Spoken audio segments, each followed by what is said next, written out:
Hi, everyone. Welcome to another episode of Hashing Out the Law. On this episode, I'm very excited to have a special guest, Lisa Lockwood. Hi, Lisa. How are you? Hi, Arash. I'm great. Thank you. Thank you for being on. And this is very exciting, actually. Um, Lisa, you are a SWAT officer, Air Force veteran, an author, amongst one of the many titles that you have. So I wanted to talk about a little bit about your background and everything like that. So you actually tell me, you started out, and you were a model as well, right? I competed in Miss Illinois, USA. Okay. So I don't know if that means I'm a model. So tell us a little bit about your background, meaning the chronology and how you know what came first, SWAT, Air Force. Just tell us a little bit about that, please. Sure. When I graduated high school, I was trying to figure out what I'm going to do with my life. And I love drama. I love acting. Even in my high school yearbook, I put in there that, oh, I want to go to Hollywood and become an actress, maybe in soap operas or something. And without my knowledge, my mother entered me in the Miss Illinois USA pageant. And I got a phone call one day saying that I was accepted to compete. Didn't even know how. And then I found out that she did that for me because we were a family of 7 children and we were on welfare. And I didn't know how I was going to pay for college. I just knew that I loved school. So even out of the 7 children my parents had, only 2 graduated high school. And the rest were dropouts and 3 were teenage moms. So I knew my mom says, this is my kid that loves school. So I really want to figure something out for her. She did that. I competed, did the best that I could, placed 25th out of 205 girls. And I said, okay, I'm not going to get a scholarship, and was going to community college. And that's when I discovered the military actually pays for your college. They have the GI Bill, they have the Veterans Grant. And I came home and told my mom, I said, I really want to go to college and do the full-time thing, and I want to join the military. And she almost had a heart attack. So, no parent wants their child to go to war. It's the first thing she said. So I joined the military and had an incredible 4 years in the Air Force as an equipment operator. I also, besides driving trucks and tractor trailers and buses, I also did dignitary support. So I drove generals and Secretary of Defense for the United States.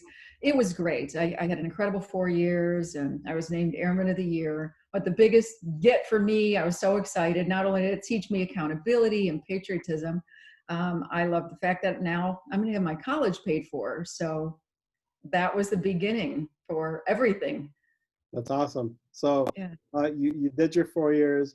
According to your bio, you did a tour in Iraq, didn't you, during the storm? I was in Desert Storm, and I was actually in Saudi Arabia for my 90 days that I was there. And what they called my mission was Operation Desert Cleanup. So I served stateside Desert Storm, and then was over there for Desert Cleanup. And not that it was any less dangerous, because they ended up blowing up the base right before I became a police officer. So that was incredible. Another, just learning about the culture, learning about how different it was, and how in the United States, the privileges that we have here that, we're different. So. Right. Yeah, actually, I am from the Mideast, and I wasn't born here. So I understand exactly what you mean. It's a different world, and people who haven't experienced it don't understand the difference and can't appreciate what we have here. Yes. Yeah. Very grateful for that. Yes. But definitely learning.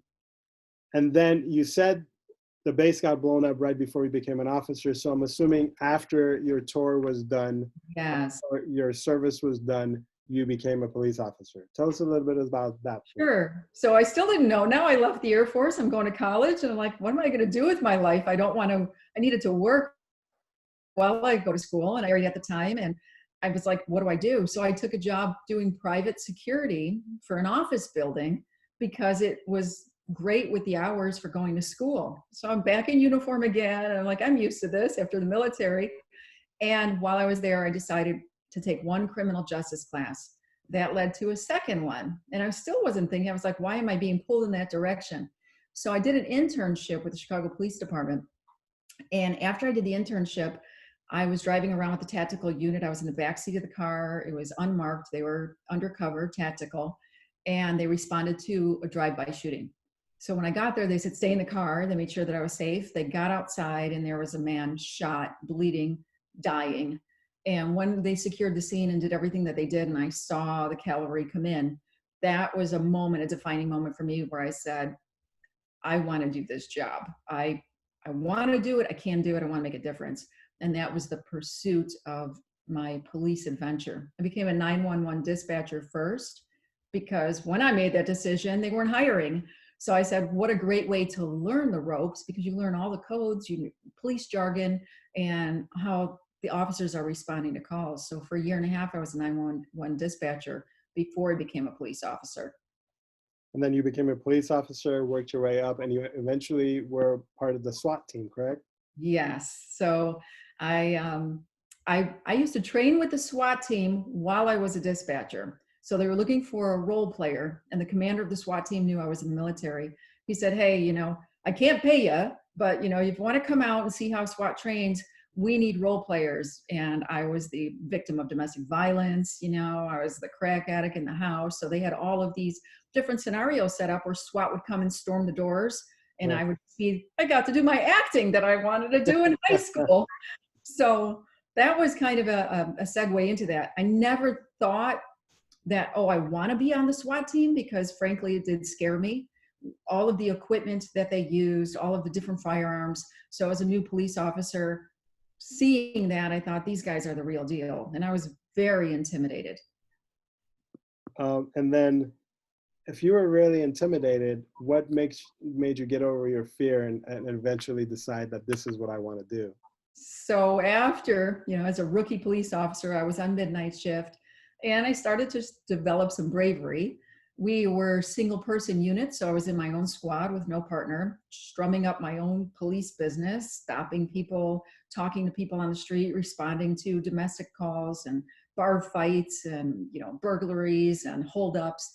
So with that, I started to obviously build some courage along the way on the job in responding to those calls. Then I became a firearms instructor. So once I became a firearms instructor, and then I became an expert, and then finally a master marksman, I went to school for firearms training. Then a position opened on SWAT, and I said, oh my gosh, this is the chance. Once guys get on SWAT, they don't leave. They retire. They want to stay as long as possible because the training is so elite, and you become part of this incredible boys club. And there weren't any men on the team.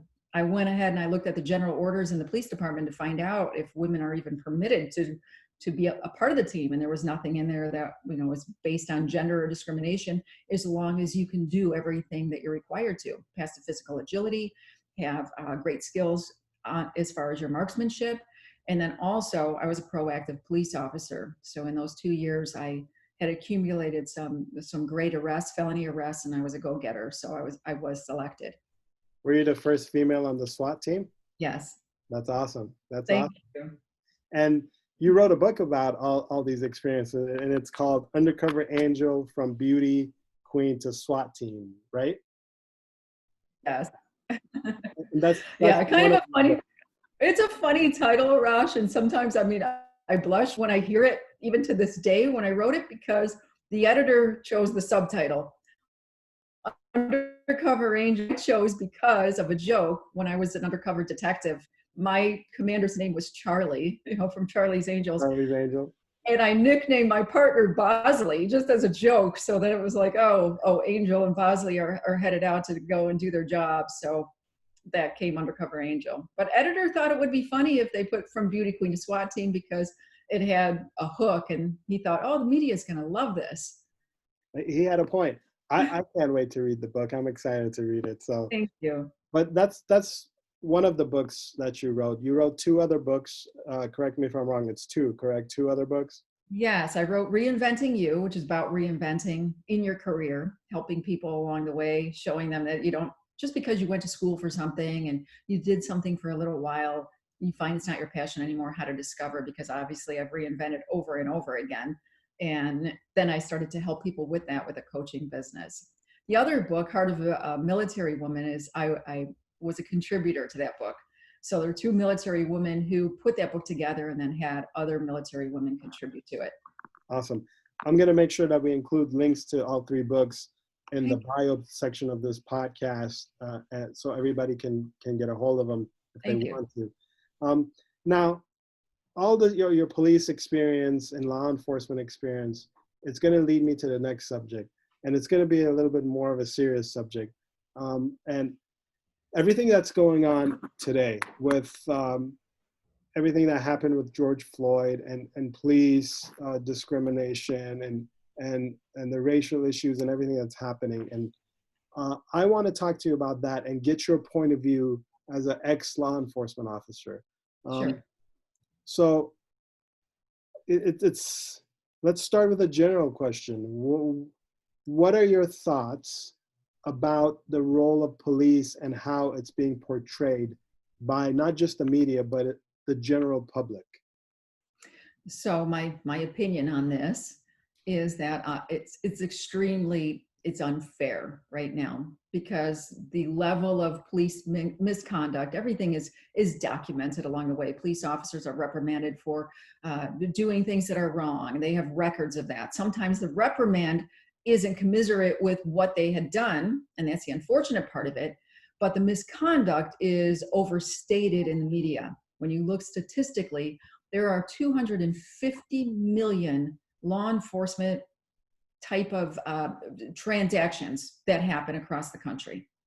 And then when you start coming down to police shootings or police brutality, that percentage gets lower and lower. So you're looking at possibly in the ballpark of between 25 to 35 shootings that become questionable because some of them are unarmed. And out of those of unarmed people who are killed by police officers, you're bringing that down to possibly 5. And then when you look at those cases and police brutality, I'm talking about shootings right now, the percent is small when you're looking at the entire lot of the actual interactions that police have across the nation in all agencies and federal agencies and local municipalities and county and state. So it's unfortunate because we know what media does, and there is definitely a bias toward that. That's not to say the George Floyd case, my belief is having your knee on a neck of a cuffed man who is saying he cannot breathe for 8.5 minutes is an atrocity, complete atrocity. And the fact that it was videotaped to me is amazing, because when I was a police officer, we had cameras in our car. We didn't have them body cams. And I was a huge advocate for that, because that keeps people honest. It keeps them, it prevents them from doing the wrong thing. But yet some still do the wrong thing when they have audio and video. And those are the police officers that you want to wean out. Those are the police officers you want to fire. Everybody doesn't go into the job with the same kind of moral veracity of, I want to go and do this job and do the right thing. I want to help people. Everybody doesn't do that. Some look at it as a meal ticket. Some people look at it as a means to support the family. Some say, you know what, if I do that, I can do my 8-hour shift and I could skate and get a side job doing security, what have you. And then there's a huge percentage that go in because they want to make a difference. And they want to rise in the career and maybe be a detective and police officer, a SWAT team, or the chief one day, or go to a federal agency and do a cross-train in a reinvention.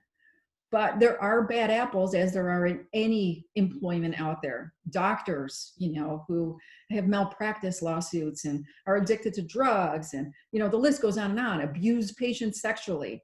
The amount is so small, and having it hyped this way is horrible. It's horrible for the morale of police officers across the nation. Now, that brings mind 2 questions, and one of them was earlier when you were talking, and one of them is at the very end. The first question is, so we agree that, I think everybody agrees that what happened to George Floyd was unacceptable. The officers should be punished according to the law, and Yes. they should pay for their crimes, because what they did was a crime. Yes. However, the way that the media is portraying all police officers or all law enforcement in general is not fair, correct? Right, because they're like, I'll put in this big bucket. Right. Everybody, one person does this, everybody does that. It's the worst stereotype that you can possibly do. And more, what I'm seeing with LinkedIn and social media and that sort of thing, you see kind of these little tiny videos of police officers saving lives, catching babies out of a building. You know, the list goes on and on. They're just, there's not enough of those stories because those stories are not what the media wants. The media wants the worst of the worst, unfortunately, because it sells. Right. Right. That's true. Now, the other question that came to mind is, because of what's happening and how police are being unfairly portrayed on the media, Right. according to what we were talking about, do you think there's going to be a repercussion where less people are going to want to join the force, or the current officers are going to want to leave the force? Yes, there was an article that I read today, as a matter of fact, where there was a huge exodus. New York City alone, 411%. The ratio had skyrocketed to officers going in for retirement and early retirement. Wow. 411%. So that is the feeling right now. If you could put, your hand on the pulse of what's happening to police officers, feeling just, so dejected, and so, just their careers are spent doing the right thing, and then you have a few bad apples that are out there that have, destroyed that for them. So as far as new recruits coming in, yes, I definitely see that that's going to be a huge downturn. Do you think in the long run, because there's going to be a downturn in recruit, the quality of the officers is also going to be less than it should be, because you're not necessarily going to have the best of the best? And that's what happens. You are 100% correct. So will they still go through the psychological exam, the physical agility and all of that? Yes. You can't have a felony, you can have a misdemeanor, that sort of thing. There's an age parameter. All those will still be in place. But when a police officer actually gets on the job, that's my concern, is this: when you're trying to weed out during their field training program, where they're with another police officer, learning the ropes under another police officer, will things be overlooked because they're so desperate to have a body to fulfill that spot? Will a sergeant or somebody in charge say, you know what? Yeah, they screwed up and maybe they would have been fired, but we need the body. So yes, I do see that happening. So in fact, one could argue that if that does happen, what everybody's protesting to stop might occur even more as a result of not having the quality. Yes. Now the problem's exacerbated. Right, right. So I'm in LA, the city of LA. So we have the LAPD, and then within the county of LA, we have the sheriffs. Then we have other cities like Beverly Hills PD, Santa Monica PD, all these other things. Now, some police departments require only a high school diploma. Some police departments require a bachelor's degree. Do you think that there should be a requirement of a bachelor's degree for all police officers, or do you think it should be left to the departments the way they are now? I would say it should be left to the departments, because I needed to have an associate's degree when I became a police officer. So just a 2-year in any field. It didn't have to be criminal justice. Mine happened to be that. And then later on, I got my bachelor's. Later on, I got my master's, because I wanted to pursue my police career as far as I can go. So the training that I think that we're remiss in is the psychology training in dealing with people, the communication with people, building rapport with people. Because I've seen police officers get on the job because they want to get out there and be John Wayne, badge, gun, and get out there and bring their attitude with it and arrest people and take away rights and abuse their power. I've witnessed this as a police officer. Again, a small percent, and a lot of those are weaned out during their field training because they start to show their colors with that kind of hard edge attitude. I've witnessed this. So I think, if anything, psychology, building rapport with community, having that communication, having the communication skills to not incite something that doesn't need to be incited. And I've on cases where I've been handling something and I've had a backup come in and make it bigger than what it needed to be. A couple of weeks before the unfortunate George Floyd incident happened, I had an ex-police officer on an episode, and he would help people who wanted to enter law enforcement. He would help them. But we were talking about this, and George Floyd hadn't happened yet. And we were talking about how an example is when you're a child or when your kid does something bad, some parents say, stop doing that or I'll call the police and they'll come take you to jail. Right. But I honestly think that's not positive. And there's many reasons, but the main reason is I think you're installing a fear of police into the young kid's brain. So when he grows up, he's going to be in fear of the police. So I think education is not just teaching the police on how to interact with the people. I think we need to teach our children and the people how to interact with police at the same time. What are your thoughts on that? Well, I've had that happen when I was a police officer. I would show up and they would grab their kids and say, she's going to arrest you. And I'm like, no, no, no, because police have to teach the kids that you want to be able to have interactions with police that are good. You want them to report things to you that they see and not be fearful of calling 911. The idea is to encourage them to call police to get help when they see something that looks, a little dangerous or it looks suspicious. We want that. We want the public to come to us and feel safe in doing so. So those programs had been around for a while, with community policing, with having the parents come and teach the kids, and DARE programs. And when I was a kid, there was Officer Friendly who would come to the school, and school resource officers, so that you can see that they're human. Just because they have a gun and a badge and the uniform, which can be intimidating, how do we have that interaction with the children to show them that the police are there for them and to help them? So it is part of the training is the parents, and then when the police go out there, they need to be proactive when they catch parents doing that behavior. No, no, no, that's not all police do. Right. And you've seen videos of police officers showing up or there's a noise complaint because kids are playing basketball and they get out there and they play with them for a bit and they're like, okay, we got to shut it down. It's not like, oh, show up and I'm big and bad and I'm going to take away all your fun. It's not that. It's the report. And that goes back to the psychology training with communicating to say that this is not just because I have this uniform on, I'm still approachable. I understand what you're doing. I've gone to Halloween parties where everybody's come on in the backyard and hang out with us, and it's a loud party complaint.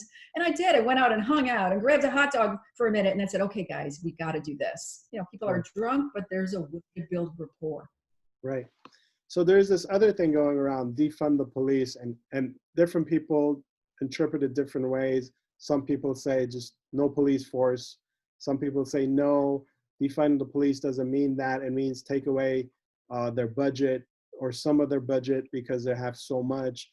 But if we take away the police force's budget, now I understand that some of the budget that they're talking about, police are buying military equipment or things like that. But if we defund the police and take away their budgets, aren't we taking away the budget for these community programs that actually teaches the community and brings the community and the police together? Right. So defunding, from my understanding and all of that, is taking away certain things like school resource officers, taking the police away from doing the jobs with working with the homeless and walking the beat and trying to find resources for that. So you've got different programs right now where I feel there are people who are better equipped to do that. So taking money away from equipment, I haven't seen that part of it. The problem with the whole defunding, though, is what you're looking at is taxation by citation. You start taking away from budgets, now there may be more traffic tickets because that brings revenue into the city. And that's the last thing that people want, because they'll be forced, their hands are going to be tied, and they'll be forced to go out there and enforce more traffic laws and citations. And that's the last thing people want. So I do agree. There are things that you can take away funding and allow more equipped organizations and private organizations to work with the homeless, work in the different school programs, and whatever else that they're referring to in the defunding. But as far as equipment, I know I was on SWAT. I loved my equipment. I loved the safety that it brought me. I loved the options that I had, from, rubber bullets to throwing out, canisters of smoke screen and, what we needed to storm houses and that sort. What, I know you mentioned this before, you were advocate of having body cameras. They didn't have them back then, but you're advocate of it. Do you believe that every police force in the United States should have body cameras? Yeah. Yes, I do. Okay. I do. It protects everybody. You know, as a lawyer, Yes. it Yes. protects everyone. It protects the citizen, it protects the police officer from false accusations. I had one accusation against me, a completely false accusation. And I just thought, oh my God, you know, I wish we had dash cams, and that was good for DUIs and pulling them over. You know, but we didn't have audio at that point. And I just thought, I was just so incensed at a false accusation against me because I consider myself the model police officer. Right. It was just so frustrating. So yes, I believe that's going to keep everybody honest. I agree with you. In fact, one of the first things that when we get a case, we see what police department or what law enforcement department is involved, because we know which ones do have body cams and which ones don't. And then that's one of the first things that we want is the body cam footage. Right. I agree There with are you. some small departments, obviously, that is just a funding issue. They only have so much to pay the officers and take care of healthcare and take care of the facility and the police vehicles. And that's like another huge expense. Some don't have canines, you know, so it's just a matter of, you know, getting the funding for those type things. And that's just going to help everybody all the way around. So with everything that's happening, I know there's no simple answer, and I don't want to ask how do we fix it, because honestly, I don't think anybody knows. My question is, what do we do to stop uh, this this pendulum swinging in the way of people not wanting to join in the force, Right. and because of it, we're going to have the lack of quality of officers that we should. How do we reverse this? I know. Well, one thing I've learned with news cycles, things come and go. We're talking about this right now. We talked about this 4 years ago. It's an ebb and flow. So it's the hot thing, and then it's not the hot thing anymore. And people start to get used to, like, okay, that's not smart. Yeah, I'm going to join the police department. Yes, it's a good idea, etc. So I just feel that with time. The only thing I think, you know, media, obviously we don't have control over the media, but good police officers that are out there continue just to share their stories on how much they love their job, how much they love helping the community, why they chose that as a career, and highlighting some of the phenomenal things that police officers do to help their citizens and their communities. Right. Right. Yeah. Like you said before, and I know people are saying, yeah, there's bad apples and everything, but this is different.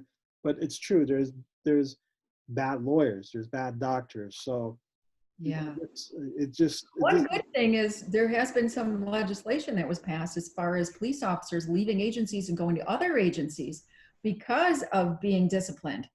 And they show up there and records are not sent with them of their past bad deeds.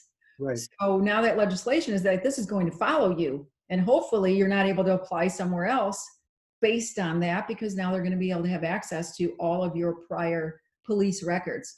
And internal affairs, I think, is so important. A lot of times, you know, because there is corruption in some places and some departments and some individuals, that things are brushed under the rug. Yeah. So these are the things that need to be addressed. I What agree. is I agree with you. right at the top of internal affairs? Why did you let the George Floyd case? They talked about how many reports of abuses that this police officer had along the way. How did he still have a job after the second abuse? No, so it just, that to me is so perplexing that this guy wasn't fired immediately. Why is it so hard to fire them? Who's his buddy up the food chain? Get rid of him, take him out. Right. I agree with you 100%. That happens in this jurisdiction a lot, where an officer leaves one department, goes to another city, a smaller force, because of what happened in his prior position, but his record doesn't follow him.